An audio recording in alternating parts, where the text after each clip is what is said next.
Hi అండి, అందరికీ నమస్తే. Welcome back to my channel. మీరు చూస్తున్నది భవ్య కిచెన్ అండ్ రీల్స్ ఛానల్. నేను చూపించబోయే రెసిపీ వచ్చేసి పులిహోర. మనం టెంపుల్స్కి వెళ్ళినప్పుడు ప్రసాదంగా పులిహోర పెడతారు. అది తింటే అమృతం తిన్న ఫీలింగ్ వస్తుంది.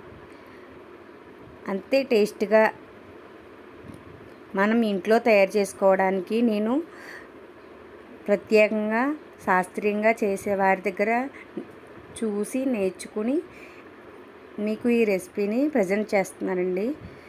వీడియోని అసలు స్కిప్ చేయకుండా మళ్ళీ తినాలనిపించే, నోటికి రుచికరంగా నోరూరించే, మనసుకి ఆనందం కలిగించే ఈ పులిహోర అంటే నాకు చాలా చాలా ఇష్టం అండి. అది కాకుండా దేవాలయాల్లో ప్రత్యేకంగా పెట్టే ఈ పులిహోర అంటే మరీ నాకు చాలా ఇష్టం అండి. మీకు ఇష్టమైతే నేను చెప్పే ప్రాసెస్లో ట్రై చేయండి. పర్ఫెక్ట్గా అదే టేస్ట్తో వస్తుందండి. ముందుగా దీనికోసం చింతపండు గుజ్జు నానబెట్టుకోవాలి.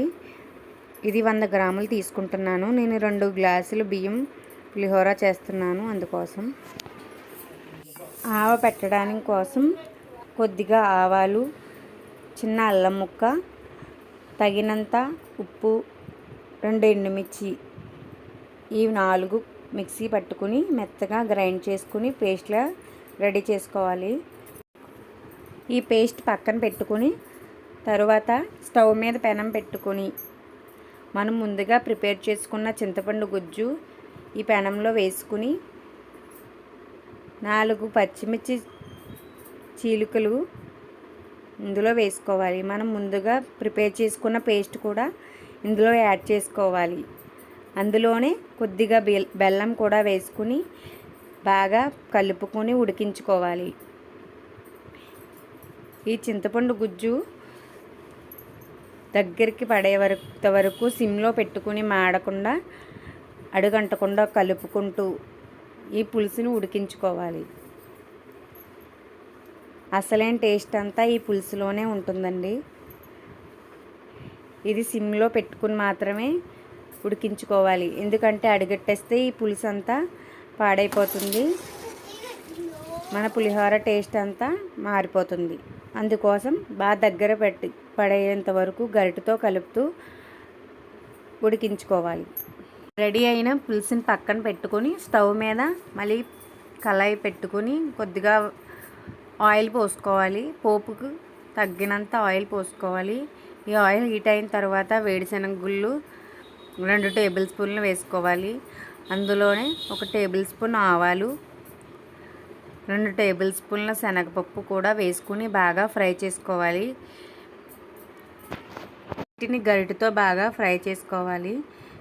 ఇవి బాగా ఫ్రై అయిన తర్వాత 2 టేబుల్ స్పూన్ల మినప్పప్పు, పొట్టు లేనిదైనా పర్వాలేదు, పొట్టు ఉన్నదైనా పర్వాలేదు, వేసుకుని బాగా ఫ్రై చేసుకోండి.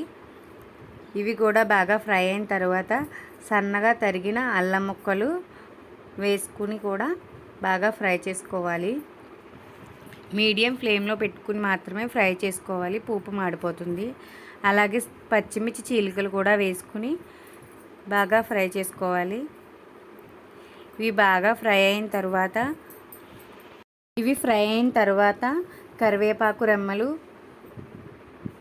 ఎక్కువ వేసుకుంటే బాగా టేస్టీగా ఉంటుందండి.